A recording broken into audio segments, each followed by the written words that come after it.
ওই আমার জেল হবে না ফাঁসি হবে গো,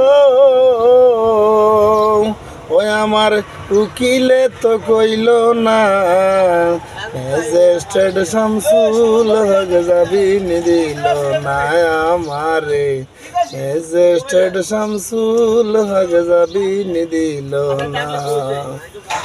উকিলের জিজ্ঞাস করি আদালতে হাজির দিলাম, দারোগা জিজ্ঞাস করে বাড়ি তোমার কোন জেলায়।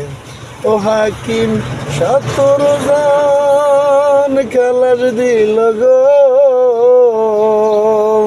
ওই আমায় একলা দিল জেলখানায়, ম্যাজিস্ট্রেট শামসুল হক জামিন দিল না আমারে, ম্যাজিস্ট্রেট শামসুল হক জামিন দিল না।